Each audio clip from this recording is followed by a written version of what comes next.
नमस्कार मंडळी, साधी माणसं या मालिकेच्या पहिल्याच भागामध्ये आपण बघणार आहोत. मीराचं फुलांचं दुकान असतं. सकाळी सकाळी म्हणजेच पहाटे मीरा फुलांच्या दुकानावर जात असते. सोबतच आई बाबा देखील असतात. सकाळी सकाळी दुकान नीट आवरून, दुकानासमोर रांगोळी काढून, पाण्याचा शिंपडा मारून, फुलांचे हार विणून अगदी सकाळपर्यंत मीराने सगळी कामं संपवलेली असतात. मीराचं जिथं दुकान असतं त्याच्या शेजारीच तिच्या बाबांचं उसाच्या रसाचं दुकान असतं. ते तिथे उसाचा रस विकत असतात. तर एकाच वेळी मीरा दोन्हीही दुकानं सांभाळत असते. दोन्ही दुकानांकडे तिचं लक्ष असतं. ज्या मंदिरासमोर मीराचे दुकानं असतात त्या मंदिरामध्ये सामूहिक विवाह सोहळा असतो आणि त्या विवाह सोहळ्यासाठी लागणारे फुलं, हार, सगळ्या गोष्टींच्या ऑर्डर्स मीराला भेटलेल्या असतात. त्यामुळे मीराने त्या सगळ्या ऑर्डर कंप्लीट केलेल्या असतात आणि त्या ऑर्डर देण्यासाठी ती मंदिरात जाते. देवाचा आशीर्वाद घेते. सगळ्यांना अगदी हसतमुखपणे ती उत्तरं देत असते. सगळ्यांशी नीट वागत असते. सर्वांना त्यांचे त्यांचे हार देते. तर गुरुजी मीराला म्हणत असतात की मीरा, अगं ह्याच मंदिरामध्ये तू कधी लग्न करतीयस? तेव्हा मीरा म्हणत असते की अहो गुरुजी, माझं काय एवढं वय झालंय का? अजून तर मी लहानच आहे. आणि असं म्हणून हसत हसत ती आता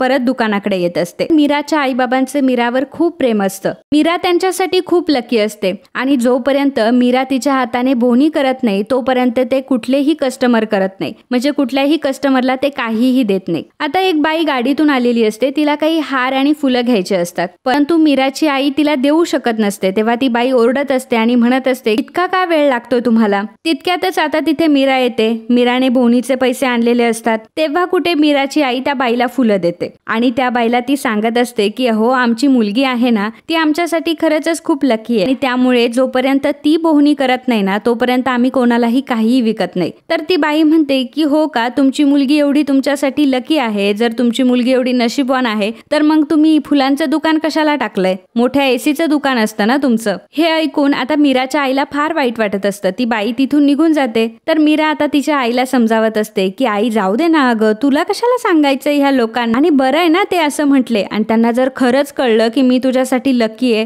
तर मग ते आपल्यावर जळतील ना. त्यामुळे जाऊ दे, तू जास्त विचार करू नकोस. त्यानंतर तिथे मीराचे भाऊ बहीण येतात. मीराच्या भावाचं नाव असतं राज आणि बहिणीचं नाव असतं मधू. मधू आणि राज दोघंही कॉलेजमध्ये शिकत असतात. मधू ही फार समजूतदार असते, परंतु राज जो असतो त्याला मोठ्या गोष्टींचं खूप आकर्षण असतं. गाडीचं आकर्षण असतं, पैशांचं खूप आकर्षण असतं. त्याला तिथे एक गाडी दिसते आणि तो मीराला म्हणत असतो की ताई, मला अशी गाडी हवी आहे बरं का. म्हणजे कसं, जर अशी मोठी गाडी असली ना आपल्याकडे तर कॉलेजमध्ये आपली हवा होत असते. मधू त्याला म्हणत असते की राहू दे, परीक्षेमध्ये चांगले मार्क्स मिळवले ना तरी सुद्धा हवा होत असते, हो की नाही ताई? मीरा म्हणते की अगदी बरोबर. तर मधू म्हणत असते की ताई, अगं मला काही नोट्सचे झेरॉक्स मारायचे, त्यासाठी मला पैसे हवे होते. आणि मग मीरा आता मधूला आणि राजला दोघांनाही पैसे देते. राज मात्र मीराने दिलेले पैसे सगळे असेच उडवत असतो. कॅन्टीन मध्ये बसून खात असतो. राजला पैशांची जाणीव नसते, परंतु मधूला पैशांची जाणीव असते. राज आणि मधू आता दोघंही कॉलेजमध्ये गेलेले असतात. तर मीराचे बाबा, ज्यांना ती दादा म्हणत असते, तर दादा तिला म्हणत असतात की अगं मीरा, काय केलंस तू हे? तुला मी जे स्कूटरमध्ये पेट्रोल टाकायला पैसे देतो ते सुद्धा तू यांना देऊन टाकतेस. तर मीरा म्हणत असते की हो बाबा, आता ते कॉलेजमध्ये शिकताय की नाही, आणि कॉलेजमध्ये लागतात हो पैसे मुलांना, जाऊ द्यात. आता त्याच वेळी इथे सत्याची एंट्री दाखवलेली असते. सत्याकडे छान अशी जीप असते. सत्या आता धावत पळत मंदिरामध्ये येत असतो. मीरा तिथून उसाचा रस घेऊन येत असते. तिच्या हातामध्ये ग्लास असतात आणि सत्याची आणि तिची धडक होते, परंतु सत्या तिला सावरतो. सत्या आता एकदम धावपळीमध्ये मंदिरामध्ये जात असतो. तर मीरा मात्र त्याला मागून बोलत असते की कसला माणूस आहे हा, जणू काही वादळच आहे. सत्या आता मंदिरामध्ये जातो जिथं विवाह सोहळा सुरू असतो. आता त्या विवाह सोहळ्यामध्ये एक मुलगा आणि मुलगी घरच्यांना न सांगता लग्न करत असतात आणि ती जी मुलगी असते ती सत्याच्या ओळखीची असते. आता त्या मुलाला खूप मारतो. मंदिरामध्येच आता त्या मुलाला मारत असतो. गुरुजी सत्याला सांगतात की अहो, तुम्हाला मारामारी करायची असेल तर बाहेर जा, परंतु हे एक मंदिर आहे. तर सत्या म्हणतो की ठीक आहे गुरुजी. सत्या देवाच्या पाया पडतो आणि त्या मुलाला मारत मारत आता तो बाहेर आणतो. मीरा हे सर्व बघत असते. मीराचे आई बाबा सुद्धा बघत असतात. मीरा म्हणत असते की हा कसला माणूस आहे आणि किती बेदम मारतोय. मीराला सत्याचा प्रचंड राग येत असतो, परंतु ती काही करूही शकत नसते. तर सत्या त्या मुलाला खूप मारत असतो. तर जी मुलगी असते, जिचं नाव असतं मनू, ती मनू सत्याला म्हणत असते की सत्या दादा, अरे प्लीज त्याला सोड, त्याला इतकं मारू नको. परंतु सत्या मात्र तिचं काही ऐकत नसतो. सत्या सर्वांसमोर त्या मुलाला मारत असतो. त्याचं नाव दिनेश असतं. असतं. सत्या आता जबरदस्तीने मनूला गाडीमध्ये बसवतो आणि तिथून घेऊन जातो. तर मागे मीरा म्हणत असते की हा कसला माणूस आहे, हा कसला माणूस आहे आणि याला कळतंय का याने काय केलंय, याने चूक नाही केली तर याने पाप केलंय. अरे ते नवरा बायको त्यांच्या आयुष्यामध्ये पुढे जात होते आणि याने काय केलं, लग्नामध्ये जाऊन त्याने असा राडा केला. याला हे शोभतं का? खरंच ही अशी माणसं किती विकृत असतात. म्हणत असते की बाबा त्या मुलीवर जो अन्याय झाला ना ते मला अजिबात सहन झाले नाहीये आणि ह्या मुलाची मी आता पोलीस कंप्लेंट करणार आहे. तर बाबा सुद्धा म्हणतात की ठीक आहे, तुला वाटत असेल तर कर तू पोलीस कंप्लेंट. आणि मग बाबा आणि मीरा दोघंही पोलीस स्टेशन मध्ये आता सत्याची कंप्लेंट करण्यासाठी आलेले असतात. इन्स्पेक्टर जेव्हा विचारतात की तुम्ही त्यांना ओळखता का,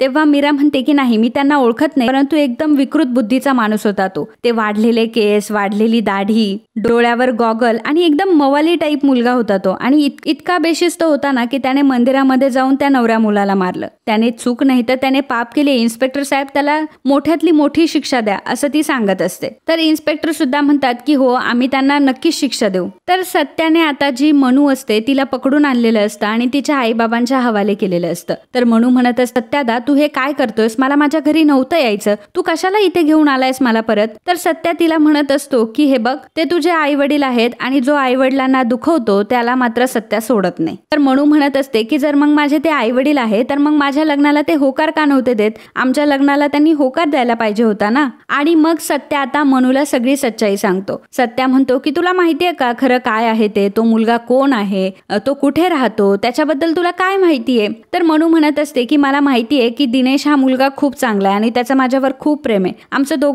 दोघांचंही एकमेकांवर प्रेम आहे, म्हणून तर आम्ही लग्नाचा निर्णय घेतला होता ना. आणि मग सत्या आता मनूला सगळी हकीकत सांगतो. तो मनूला एक फोटो दाखवतो, त्यामध्ये दिनेश असतो, त्याची एक बायको असते आणि मुलगा सुद्धा असतो. दिनेशचं आधीच लग्न झालेलं असतं आणि त्यापासून त्याला एक मुलगाही असतो आणि मनूला तो फक्त फसवत असतो. त्यामुळे दिनेशचा हा खोटारडेपणा सत्याने मनू समोर आणलेला असतो. त्यामुळे मनूचे खाडकन डोळे उघडतात. मनूचे आई वडील सत्याचे आभार मानत असतात आणि म्हणत असतात की सत्या तू खरंच आमच्यासाठी देव माणूस आहे, तू आमच्या मुलीचं आयुष्य बर्बाद होण्यापासून वाचवलं. तर मनूला सुद्धा आता तिची चूक कळलेली असते की ज्या मुलावर तिने प्रेम केलेलं होतं त्या मुलाने तर आपल्याला धोका दिला आणि सत्यादादाने त्या मुलाला मारून काहीही चुकीचं केलं नाहीये. खरं तर सत्यादादाने खूप चांगलं केलंय आणि सत्यादादामुळे आज माझं आयुष्य बर्बाद होता वाचलंय. त्या मुलाने मला फसवलं परंतु सत्यादादाने माझी इज्जत राखली. तर अशा प्रकारे सत्या हा खूप चांगला मुलगा असतो आणि त्याने त्या मुलाला मारलेलं असतं. त्याचं कारणही एकच असतं की कारण तो त्या मुलीला फसवत असतो,